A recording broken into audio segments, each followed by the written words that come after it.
kan ton sana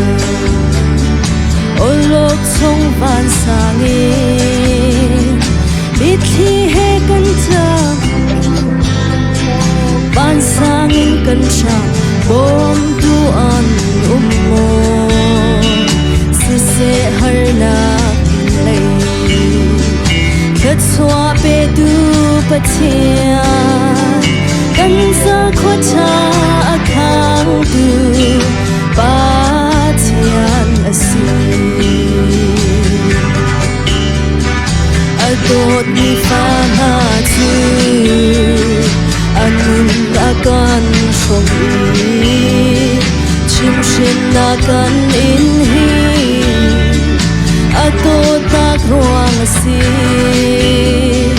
ti han le roi chami kan vai chana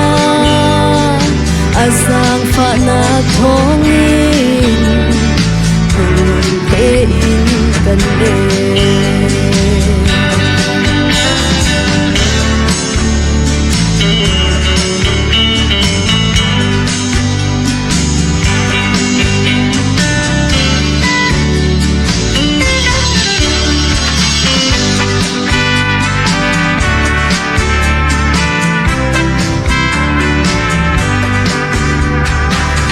tu na cha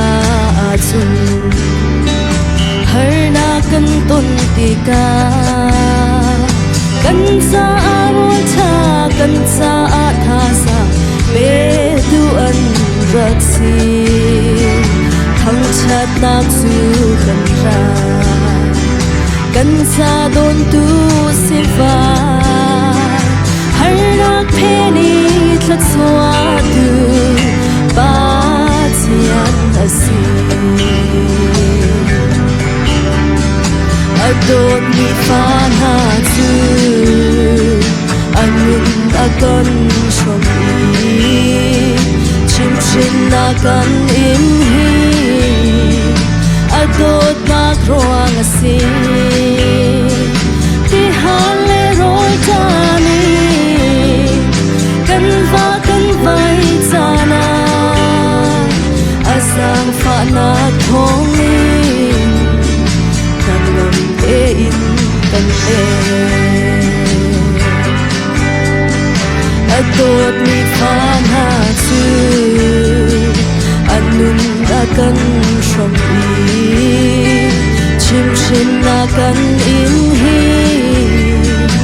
adot na troang asi ti han le roi tani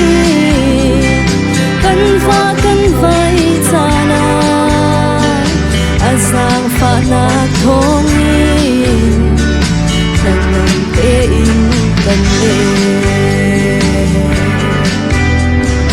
azang fa na thongin kan ngam te in kan le la tiang ji so kan chap ya ka se